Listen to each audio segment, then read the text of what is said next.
Vamos dando início à nossa live, então. Live Investimento Simples, né? Seja muito bem-vindo, muito bem-vinda a todos, né? Para essa live de hoje, né? Para quem não me conhece, eu sou Gabriel Utzig e nessa live de hoje, nas lives, na verdade, que eu estou fazendo ao longo dessa semana aí, né? O meu intuito é mostrar maneiras de investir de uma maneira segura e simples, potencializando seus retornos financeiros. Tá? E o tema de hoje é um tema bastante relevante quando a gente fala, por exemplo, de aquisição de imóveis. Né? O tema de hoje ok, quero investir em um imóvel através do consórcio, como que se dá a liberação de crédito? É um tema aí muito... dúvidas muito comuns, me pergunto muito isso, né, ao longo do meu dia a dia, nas minhas redes sociais, por mensagens e tudo mais, né? E antes de começar, eu quero só deixar aqui um breve recado para que vocês deixem aí nos comentários dúvidas, coisas que vocês estejam passando pela cabeça e não estejam bem claras sobre o segmento de consórcio, sobre o segmento de investimentos como um todo, né? Eu vou estar fazendo essa seleção das perguntas, inclusive as que estiverem sendo feitas enquanto a live estiver, depois de gravada, estiver no ar. Então eu vou selecionar isso e vou usar isso como tema para próximos conteúdos, tá bom? E eu quero deixar aqui um convite também para os dias 22, 24 e 26 de agosto, tá? Eu vou estar dando uma série de 3 aulas 100% online, 100% grátis, onde eu vou ensinar a investir de uma maneira simples e 100% segura e que ainda potencialize os seus retornos financeiros, né? Como é que eu faço para participar? Bom, lá na minha bio tem um link lá, só clica lá e se inscreve. Se inscreve. Por que se inscrever? Porque através da inscrição nesse link, né, eu vou estar enviando as notificações das aulas, né, e os acessos para as pessoas assistirem às aulas, tá bom? Então, participa lá, entra lá, se inscreve e vamos nos vendo aí lá no final do mês, tá bom? Então, dando início aqui então ao nosso tema de hoje, deixa eu só me organizar aqui um pouquinho melhor, me acomodar um pouquinho melhor, né? Aí, pronto, não? Então tá, então afinal, é difícil ou fácil liberar o valor do crédito após a contemplação? Então, esse é o nosso tema de hoje, né?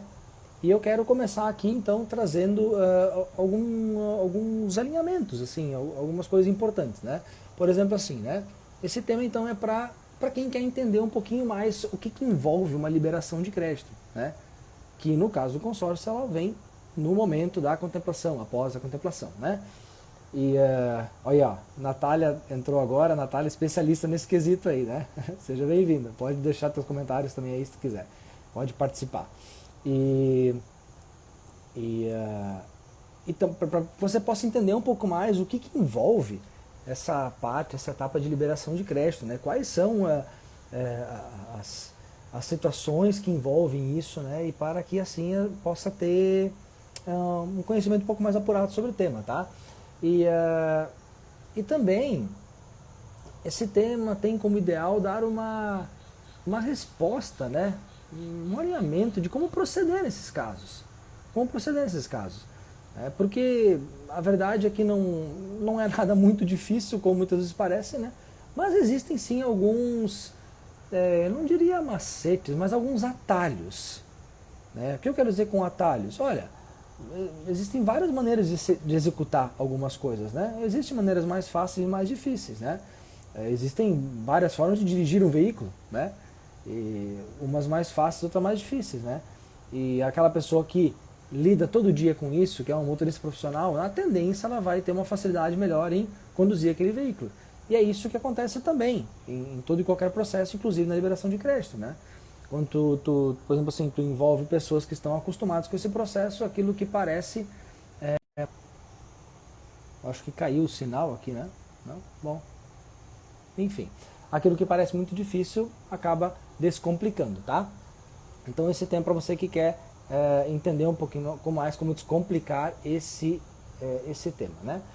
E existem muitos casos diferentes também, né? A gente não pode colocar tudo na mesma balança, né? O processo de liberação do crédito de uma pessoa, ele não é igual ao de outra. Por quê? Porque nós estamos falando de pessoas diferentes, estamos falando de imóveis diferentes, né? Muitas vezes processos diferentes, ou seja, um está construindo, outro está comprando um terreno, outro está comprando imóvel pronto, outro está comprando um imóvel na planta. Então tudo isso juridicamente, inclusive, é diferente, né? E na hora de encaminhar o processo de contemplação, né, a liberação do valor, isso também se comporta de maneira diferente, é natural, tá? É natural, tá bom? Então,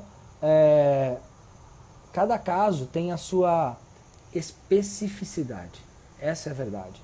Então a gente não pode pegar e olhar tudo como se fosse uma coisa só, né? Porque a gente vai acabar pisando na bola, vai acabar se perdendo no meio do processo, tá bom? Então vamos lá, é fácil ou é difícil liberar o valor do consórcio após a contemplação, né? Então vamos começar, ó. Esse tema ele é pertinente para muitas pessoas que às vezes, né, escutam coisas, né, falam coisas, né, e não necessariamente estão conectadas com a realidade, né? Ou melhor, não estão conectadas com a tua realidade. Vou dar um exemplo, né? Vamos supor que eu tenha ouvido falar que uma pessoa lá demorou para liberar o crédito do consórcio, né? Ou até do financiamento, eu já vou entrar assim, vocês vão entender como é tudo muito parecido no fim, né? Mas falar para liberar o crédito do consórcio, e o caso do fulano de tal demorou. Então o meu também vai demorar. E às vezes a gente esquece de olhar, mas espera aí, mas o caso do fulano de tal, será que não tinha uma especificidade diferente? Por exemplo, será que no caso dele ele não estava comprando um imóvel que não estava 100% regularizado, daqui a pouco não estava com a documentação ok? Será que não foi isso? Será que daqui a pouco aquele fulano de tal não estava com uma restrição no CPF, né? Ou o cônjuge, né? A cônjuge estava com uma restrição no CPF, aí que complicou o caso dele. Será que o vendedor daquele imóvel não estava com um problema muito sério, que inclusive estava colocando em risco aquele imóvel? Um processo judicial, por exemplo, uma ação, uma ordem judicial para tomar aquele imóvel lá do vendedor. Será que não tinha nada disso no meio? Então a gente tem que entender o que aconteceu em cada caso para poder dizer se esse caso realmente foi um caso que demorou ou se houve situações no meio, né, que inclusive foram descobertas depois, que causou então um problema, que causou uma complexidade maior do que o normal, tá?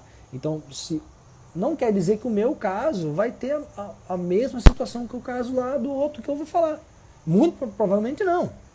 Quer dizer, se eu estou comprando algo lá que está, né, regularizado, está ok, eu estou com a minha questão de restrições, tudo certinho e tal, então isso não tem muito o que dar problema, né? Então não quer dizer que o outro teve que eu vou ter. Simples assim, né? Porque a gente tem que cuidar, tem que observar as especificidades de cada caso, tá bom? Então isso é muito importante, eu vou falar um pouquinho mais logo na sequência sobre isso, explicando um pouquinho mais sobre isso, tá? Então, vamos lá. Outra coisa que eu quero deixar para vocês aqui, um detalhe, vamos lá, né? No caso lá, por exemplo, né? Inúmeros clientes nossos, né? E a Natália está aí como prova, inclusive, né?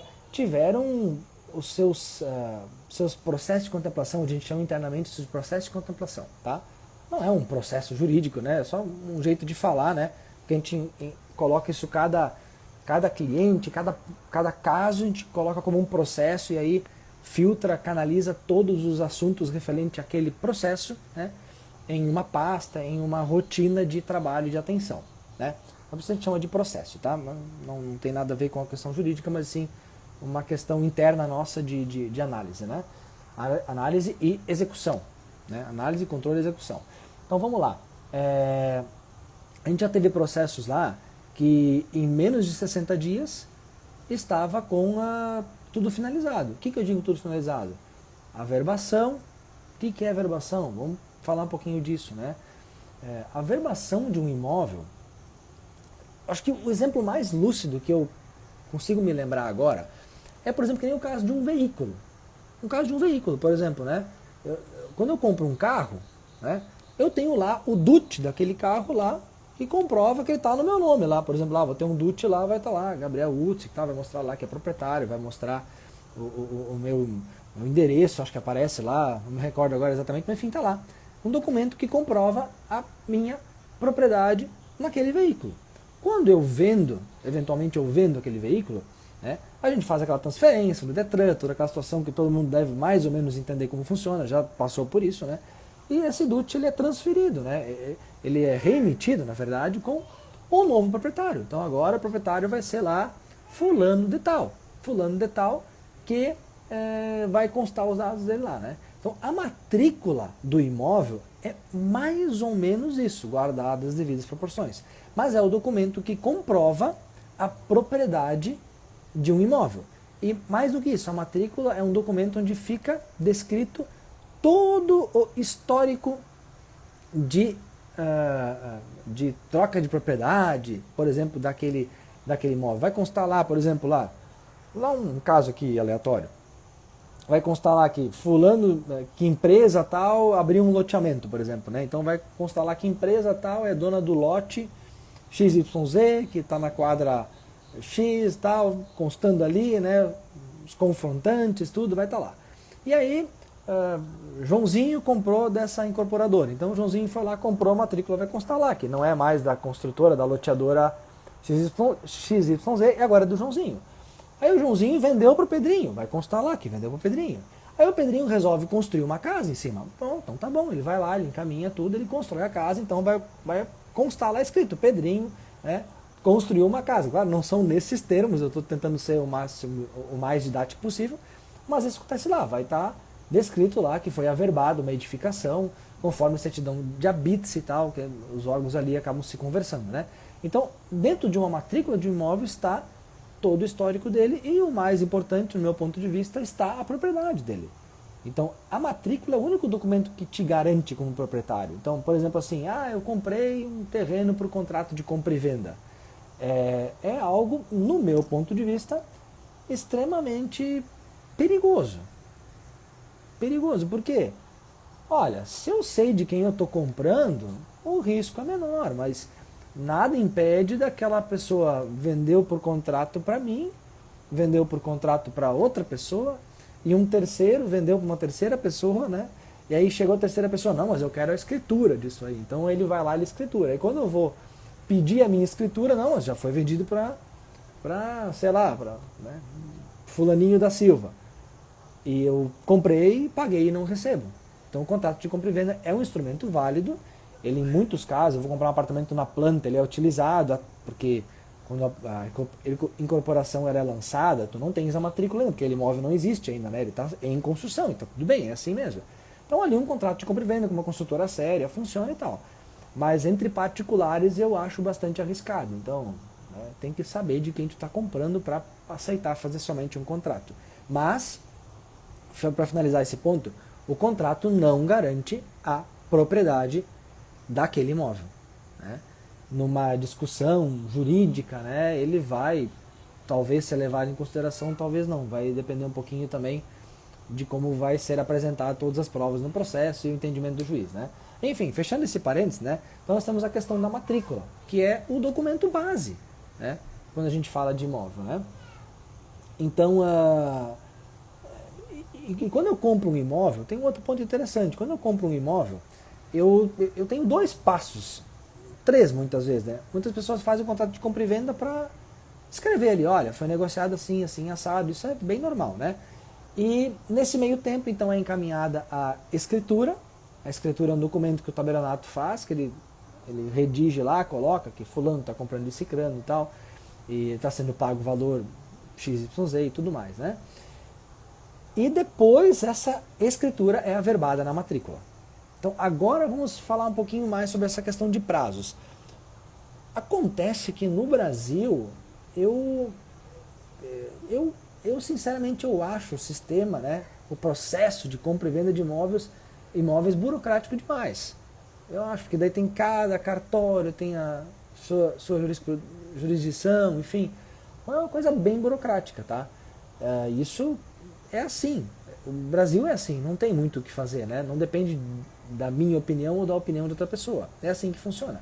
Então, se eu hoje compro um imóvel à vista, não envolvo consórcio, não envolvo financiamento, não envolvo nada, a tendência é que eu vá levar, para ter esse imóvel com a matrícula já no meu nome, por exemplo, eu vou levar aí, olha, depende de cada cidade, porque os tabelionatos têm prazos diferentes, tá? Mas eu vou colocar assim um prazo médio de 45 dias ou mais. Por quê? Porque são 15, 20 dias para fazer a escritura e normalmente as averbações levam 30 dias a 40 dias. De novo, depende um pouquinho de cada cartório, cada registro de imóveis e tal. Então nós estamos falando de 45 a 60 dias, que é o prazo de transferência de um imóvel, sem envolver consórcio. Eu fui lá, vamos supor que eu nem imobiliário envolvia, achei meu vizinho, sentei, negociei com ele e tal, e fechamos assim, por exemplo, né? Então é um processo que é demorado por natureza. Então esse é o primeiro recado que eu gostaria de deixar. Então, por exemplo, quando eu escuto assim, eu comprei uma casa, né, e usei o consórcio, nossa, mas foi muito burocrático, demorou 60 dias para... O que eu enxergo? Assim, na verdade tem uma desconexão de informações, porque essa pessoa, e não é culpa dela, tá? Ela não sabe que muitas vezes, se ela comprasse à vista, ela levaria 45, 50 dias. Então o consórcio não demorou tanto assim a mais. Por que demorou a mais? Bom, porque envolve Por que demorou a mais? Porque envolve uma instituição a mais, que vai fazer uma análise de crédito. Então esses 15 dias, né, envolve uma vistoria, esses 15 dias aí é um prazo razoável para levar a mais do que um processo em que não envolva uma administradora de consórcio, não envolva um banco, tá? Então esse é um ponto muito interessante. A gente precisa, quando fala de imóveis e fala de prazos, e antes de querer dizer que situação A demora ou não demora, a gente precisa entender que o processo de imóveis no Brasil é burocrático. Né? E independente de estar envolvendo um financiamento ou estar envolvendo um consórcio, é um processo que é um tanto demorado. Porque a gente está falando 30 dias só no registro de imóveis. Para verbar, vamos lá, para escrever que aquele imóvel, né? Escrever validando os documentos, tudo, o registro de imóveis faz o seu papel aí também nessa história, né? Para colocar essa situação ali que foi executada essa transferência, né? Tá bom? Então vamos tocar em mais um ponto aqui importante, tá? Deixa eu ver aqui, eu fiz uma anotação aqui para mim, eu não queria esquecer alguns pontos, deixa eu conferir aqui, né? Exato, bem lembrado aqui, eu anotei eu quero trazer aqui alguns casos de clientes, né? E como muitas vezes essa questão da demora, ela é subjetiva, né? A gente teve muitos clientes com a expectativa superada, menos de 60 dias com a escritura pronta em mãos, tá? Isso aconteceu com alguma frequência. Tem um caso, obviamente não vou falar o nome do cliente, né, até por minha proteção, não vou falar o nome do vendedor e tal, até porque eles não têm culpa de nada, né? Mas o cliente comprou um apartamento na planta e iniciou uma carta de consórcio para ir contemplando ela por lance ou por sorteio até que fosse entregue o prédio. Acho que uns 2 anos antes da previsão de entrega, esse cliente já comprou o consórcio. E ocorreu tudo bem conforme planejado. Ela foi pagando as parcelas e tal. Ela contemplou esses consórcios e tal, nesses 2 anos e tal, até que chegou, inclusive estamos agora, esse caso é bastante recente, estamos agora aguardando para iniciar o processo. Por que aguardando? Olha só, essa cliente está contemplada já há quase 1 ano. Não lembro direito, mas se não me engano, ela está contemplada há quase 1 ano. E por que a gente não fez ainda, não iniciou o processo? Porque nós ainda não temos a matrícula do apartamento dela. Culpa dela? Não. Culpa nossa? Não. Culpa do construtor, então? Não. Ele está com o imóvel pronto já há alguns meses, mas ele está lá com os bombeiros, tirando a documentação com os bombeiros, com prefeitura, né, fazendo a parte no tabelionato, fazendo a parte no registro de imóveis. Então, tem muitos órgãos que acabam entrando no meio desse processo para que ele consiga, então, entre aspas, o carimbo de todo mundo, para que ele possa chegar e ter a matrícula pronta. Para daí fornecer para a gente, olha, está aqui a matrícula, essa matrícula vai estar em propriedade da construtora ainda, do apartamento número tal, andar tal, aquela coisa toda, né? E apenas agora a construtora tem no papel aquele imóvel. Então apenas agora a gente vai poder começar a fazer o processo. Então, esse é um caso que o processo vai demorar mais do que 60 dias. Por quê? Porque ele vai começar a contar para nós a partir que a gente tem a matrícula na mão. Mas o construtor está batendo perna já, eu acho que aí há uns 4, 5 meses para conseguir esse papel. Né? Então, no Brasil, repito, é um processo burocrático. Envolve muitos órgãos. Então, quando a gente fala de construção, ou no caso de prédios, né, ou até construção de casa, né, aí entramos em prefeitura também, entramos em bombeiros, né, muitos casos. Então, é burocrático. Não tem o que fazer. Então, a gente tem que ter um pouco de paciência, né, e a gente tenta assim, orientar o máximo possível nossos clientes para explicando como funciona, para também que eles estejam tranquilos nesse ponto, né, e até não achar que é uma má vontade do vendedor do imóvel ou da nossa empresa e tal. Não tem nada disso. Os processos eles têm as suas etapas e eles precisam ser respeitados. Não tem muito o que fazer. Não adianta eu ir lá brigar com o registro de imóveis. Não adianta. Eles têm lá o protocolo, né? Tem os procedimentos deles. Deve ter uma fila de coisas a executar lá, né? Eles vão aí colocando isso tudo em ordem à medida dos prazos, que os prazos vão se passando. Então, acontece. Então, o caso deles vai demorar mais para liberar o valor. De novo, por culpa de quem? Olha, culpa de ninguém, na verdade. A culpa talvez seja do processo. Talvez se no Brasil... acho que a gente está evoluindo nesse ponto, né? Mas ainda estamos um pouco atrasados nessa questão. Mas tudo ao seu tempo, né? Tudo ao seu tempo. O que, mesmo assim, o Brasil é um país bastante próspero, a gente vê empreendimentos por toda parte, ou seja, é sinal que, apesar disso, as coisas ainda funcionam relativamente bem, né? Tá? Deixa eu trazer aqui um outro caso também aqui para vocês. Eu não vou pegar aqui nas minhas anotações para não me esquecer de falar, né? Então esse é um caso que porque o caso lá do fulano do apartamento lá demorou 120 dias, então o meu também vai demorar. Por exemplo, esse caso aí. Porque fulano de tal, vamos supor, né, o nome do meu cliente lá, Joãozinho comprou um apartamento na planta, mas demorou 60 dias para liberar. Né? Então, então eu que estou comprando um terreno aqui, que já está todo, né, escriturado, né, se fala, né? Mas que já tem a matrícula em dia, então esse aqui eu vou levar 120 dias também? Não. Lembrem da questão da especificidade. O caso dele não é o mesmo que o teu. Né? E o cliente, esse em questão, não tem nada de errado. O CPF dele, tudo 100%.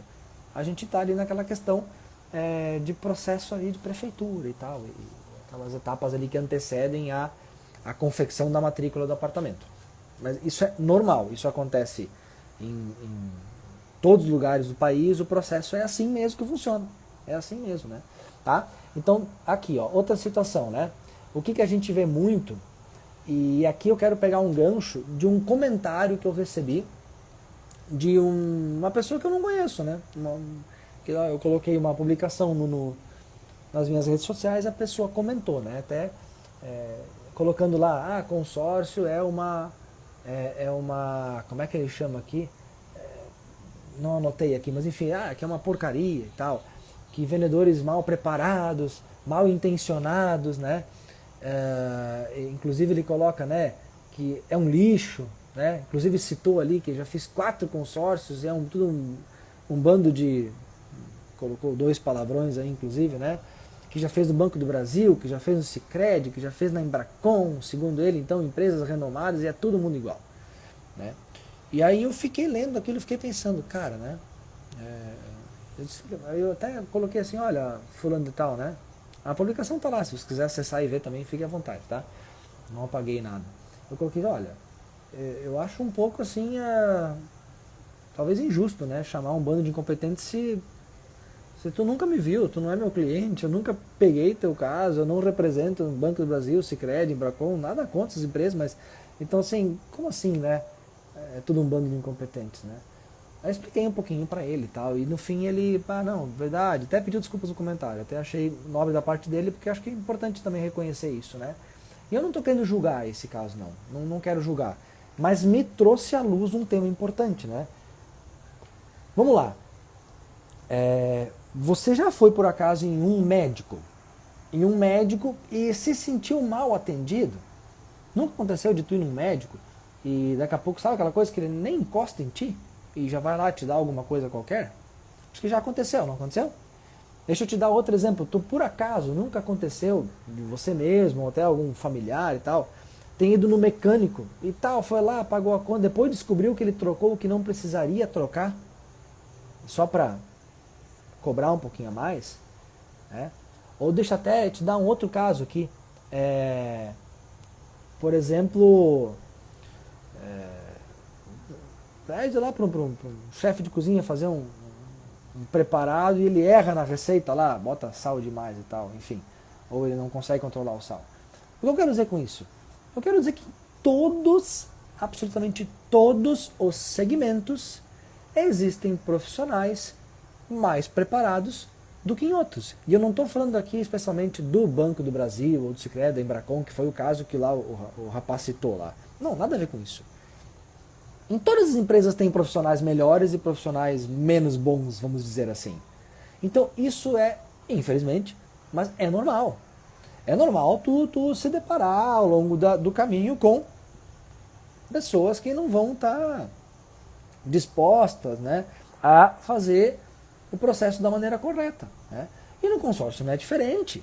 Não é diferente. Tu, porventura lá, se tu vai te aventurar aí, tá conversando com quem, né, tá pedindo assessoria com quem tu não conhece a procedência, tu tá, de certa forma, correndo o risco de estar sendo, não vou dizer enganado, mas talvez iludido por um profissional não tão competente, para não dizer outro nome, né?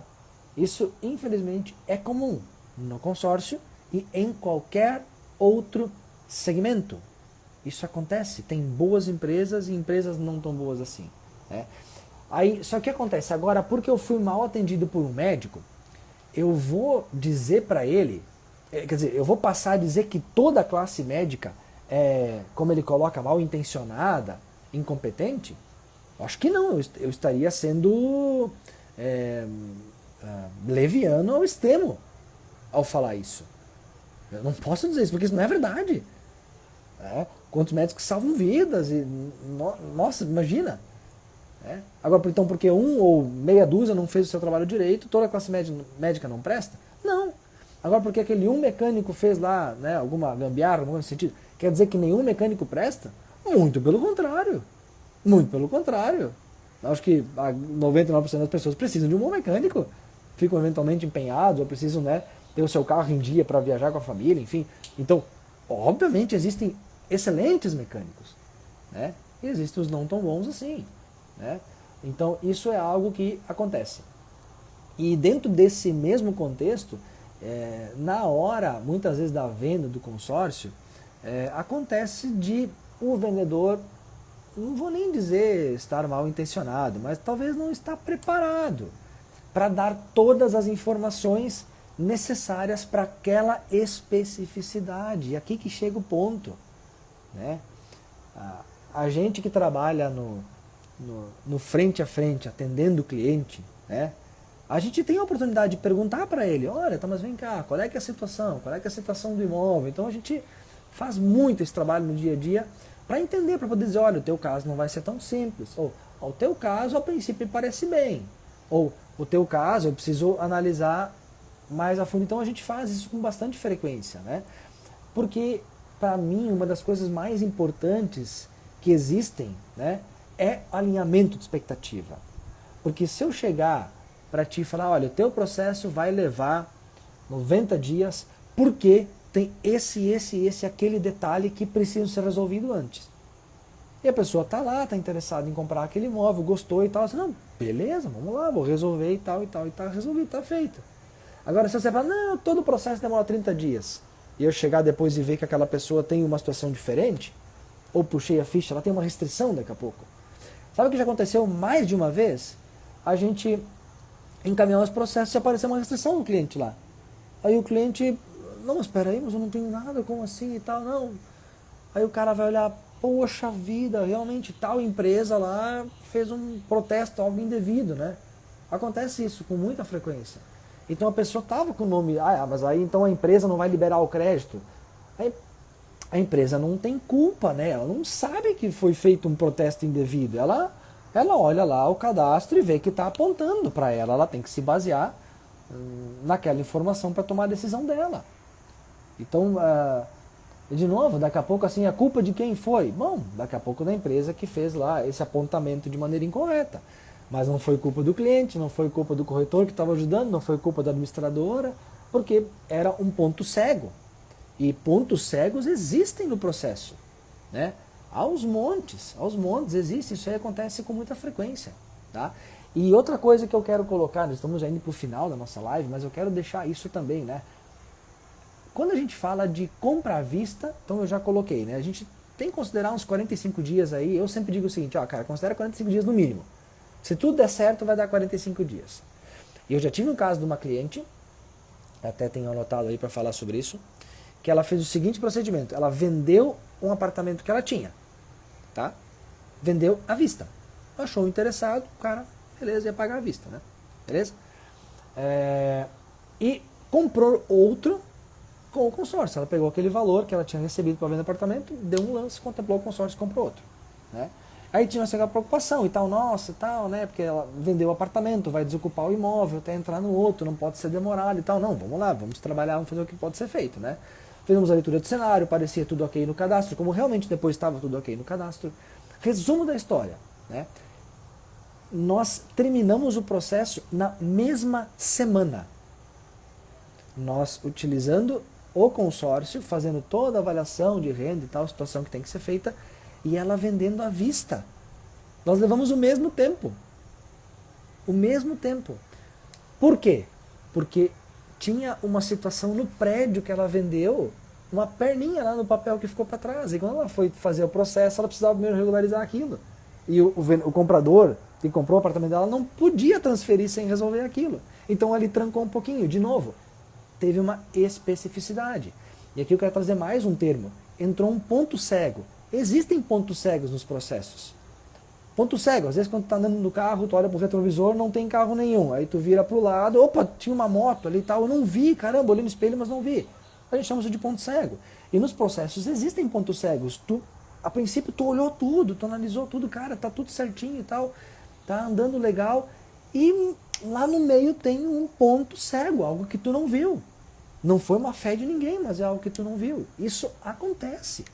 E a gente não pode dizer que todo o sistema de consórcio, todo o sistema de financiamento é ruim por causa de meia dúzia de pontos cegos ou meia dúzia de probleminhas que acontecem, né? O Brasil está quebrando recorde ano após ano em liberação de crédito de consórcio. Ano após ano.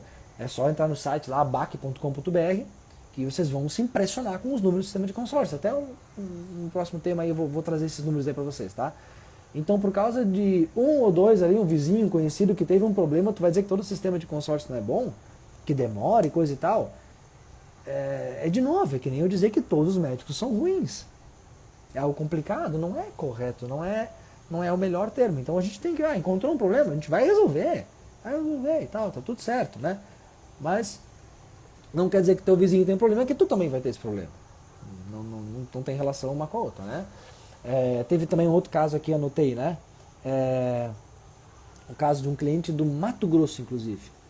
Né? Ele encaminhou o processo, a gente, encontrou lá uma restrição. Como restrição? Não tenho nada e tal, né? Olha só que coisa maluca, né? Ele tinha perdido o pai dele, fazia algum tempo. Tinha falecido, né? E o pai dele era um empresário relativamente, né? Do agronegócio, inclusive, bem sucedido, e ele tinha vários carros no nome, e aqueles IPVAs não tinham mais sido pagos. Uma negligência? Talvez, mas olha o contexto, o cenário e tal, o pai falecido e tal. E aí estavam aquelas dívidas ativas no Estado. E aí o cliente não conseguiu emitir a certidão negativa estadual. Ou seja, ele, como era o espólio do pai, ele estava devendo para o Estado. Estava devendo para o Estado do Mato Grosso. Claro, quando a gente encontrou, mostrou para ele e tal, ele foi atrás, ele comprovou que era do pai dele, e depois o processo seguiu normalmente. Porque já estava sendo resolvido, mas estava em discussão aquilo e tal, na Justiça do Estado do Mato Grosso. Então imagina, um ponto totalmente cego, né? Vai imaginar que vai aparecer uma dívida do PVA do pai dele, do Estado do Mato Grosso. Que o Estado foi lá e disse, não, mas espera aí, o pai não pagou, faleceu, então coloca no nome do CPF do filho mais velho. E ele não sabia, simplesmente quando ele foi consultado, disse, como assim, eu estou com dívida com o Estado? Então ele estava, inclusive, discutindo isso, que a dívida não era dele, era do pai. Tá? E aí a gente conseguiu comprovar por A mais B isso aí e tal, e o processo da aquisição dele, né, dele da construção até, seguiu adiante, e deu tudo certo, né. Inclusive já está na metade da obra lá, está andando, foi um tanto recente esse caso, né.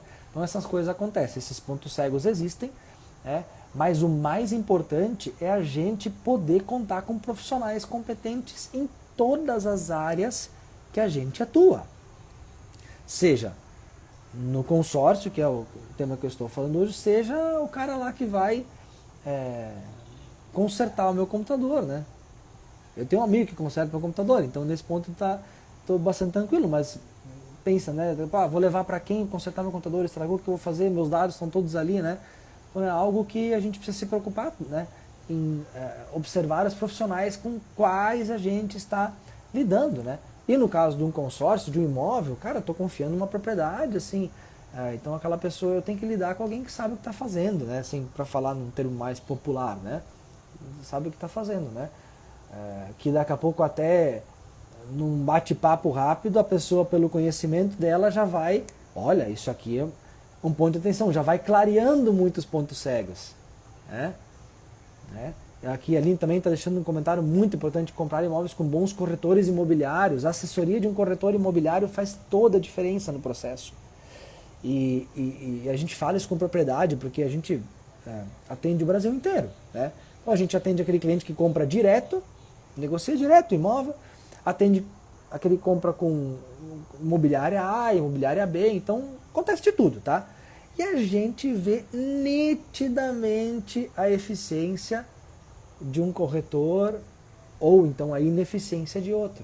Então contar com um bom corretor imobiliário também vai diminuir muito a preocupação do cliente, que é o leigo na história. O cliente é o leigo na história, né? Então, quanto mais profissionais tu tiver à tua volta que sabem, sabem o que estão fazendo, que são capacitados, que têm a instrução, né? Uma vez aconteceu uma coisa bem curiosa comigo, né? Que um corretor, só há bastante tempo inclusive, um corretor imobiliário tinha sido negociado, né? O imóvel lá, o cliente deu o nosso telefone para o corretor, que a gente sempre orienta, né? Cara, a carta está contemplada, né? Tu achou o imóvel, entrega o nosso telefone para eles e, cara, não te preocupa, tá? A gente vai desdobrar esse processo todo. É um procedimento normal nosso, né? Então o que acontece? O corretor me ligou. Ele me ligou. É o seguinte, tal, cara, eu preciso que em 15 dias esteja resolvido. Daí eu esperei um pouquinho e pensei, olha, deixa eu te fazer uma pergunta de volta? Pode, né? Por que 15 dias? Não, porque o cara quer e tal, não sei o quê. Talvez o corretor até não vou nem julgar, tá? Porque ele também estava sendo pressionado pelo vendedor do imóvel. Então ele estava numa sinuca de bico ali no meio, né? Mas eu tive que dizer, mas vem cá, fulano, tu é bastante acostumado a negociar imóveis. Ah, sim, verdade. Acredito, né? Quando compra à vista e tal, entre matrícula e escritura, quanto tempo demora aí? Não, honestamente, tal. Pois é, aqui, cara, uns 45, 50 dias e tal. Tá, entendi. Tem casos também de clientes que compram com financiamento imobiliário? Tem, não sei o que, da Caixa Econômica, não sei o que. Perfeito. Quanto tempo tem demorado esses processos? Aí, olha, normalmente 90, 120 dias, né?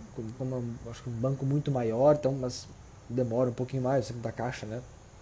Demora um pouquinho mais e tal, mas tá tudo bem nesse ponto. Eu disse, tá, então, cara, me ajuda aí então, eu preciso te fazer agora mais uma pergunta, né? Por que se a vista demora 45 dias a 60 dias, né? Informação que ele estava me dando, né? Se a Caixa tem demorado em torno de 90 a 120 dias, como é que tu imagina que eu vá te entregar isso em 15 dias?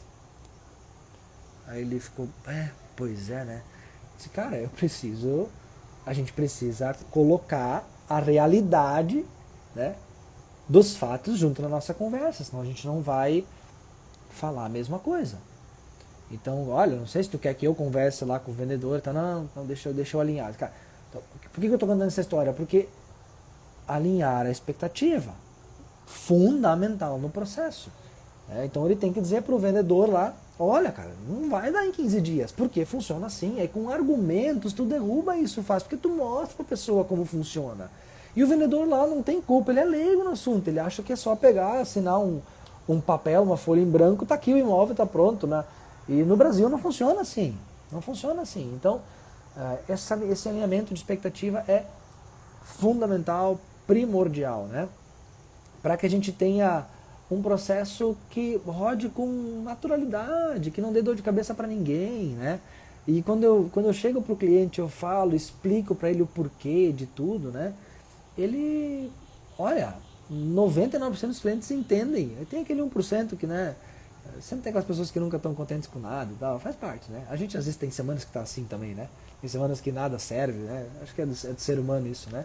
Mas a grande imensa maioria dos casos as pessoas entendem, né? Quando tu explica o porquê de cada coisa. Ah, mas por que tem que pegar uma certidão federal? Uma certidão negativa federal do vendedor do imóvel. Aí tu explica, olha, cara, pensa o seguinte cenário, vamos supor que esse imóvel que tu está comprando, que é a casa do teu sonho, né?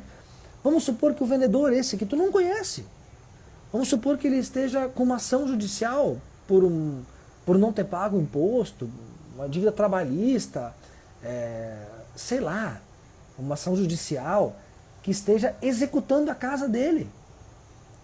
E nesse meio processo, se tu comprar e transferir a casa e o juiz der ganho de causa, o juiz pode mandar, inclusive, tomar a casa, mesmo que já tenha sido transferida. Isso existe em casa, tem casos que acontece isso. Então o que é o nosso papel nessa história também? Nosso papel nessa história é ajudar para que você faça uma compra segura. E tu não vá comprar um imóvel, a casa do teu sonho, e depois, daqui a pouco, por uma eventualidade que tu não tem culpa nenhuma, por uma situação lá do vendedor, por exemplo, tu perdeu o imóvel que tu tanto batalhou, que tu tanto conquistou. Ah, mas a administradora também vai alienar esse imóvel. Então ela também está preocupada em ter essa alienação segura. Então a administradora, ela de consórcios, né, que é quem vai liberar o crédito, ela está em defesa dos dois lados. No caso do dela mesma e do grupo de consórcios, certo? E do consorciado, do cliente. Ela não quer que o cliente, ela não quer pagar o imóvel, colocar esse imóvel no nome do cliente, tudo bem, e depois de 1 mês, 2 meses, 1 ano, numa ação judicial lá, esse cliente perdeu o imóvel e a administradora perder a garantia. Imagina que tragédia seria isso. A pessoa perdeu o imóvel. Então isso é algo muito sério, né? E algumas etapas ali que daqui a pouco demoram uns 5, 10 dias, acredita em mim, esses 5, 10 dias que porventura possa demorar mais alguma etapa do processo, elas podem não ter isso, pode te custar muito caro, né? Então a gente está lidando com muitos casos, sempre vê situações diferentes, então hoje, por exemplo, eu não abro mão disso, né? Olha, vai demorar um pouco mais? Não tem problema, vamos esperar porque eu quero ter a certeza de que eu vou estar fazendo um bom negócio e vou ter a certeza de que eu estou comprando o imóvel certo. Então, para fechar aqui o nosso tema de hoje, né? Alinhar a expectativa, né? E entender que cada cliente, cada imóvel, cada caso pode ter, né, e tem a sua especificidade. Então não deixe você daqui a pouco de estar fazendo um bom negócio, de estar fazendo uma aquisição barata através de um crédito de consórcio, onde vai pagar uma taxa administrativa, mas não vai pagar o juro, né? Só porque fulano, beltrano, ou ciclano, ou vizinho, ou tio, sei lá, quem tu queira usar nesse caso, reclamou que o processo dele demorou. Porque na prática tu não sabe o que aconteceu, né? No meio do caminho, né? Ah, mas eu vou perguntar para ele. A resposta que ele vai te dar não vai estar embasada. Ele vai dizer, demorou, por que demorou? E não é de má fé dele, ele não é a área dele, ele não entende o que daqui a pouco qual foi o ponto cego que travou e que inclusive protegeu ele de não estar tendo um problema maior no futuro. Tá bom? Então, muito obrigado pela participação de todos, tá? Vou encerrando hoje por aqui. Antes de finalizar, eu quero deixar o convite para dia 22, 24 e 26 de agosto, né?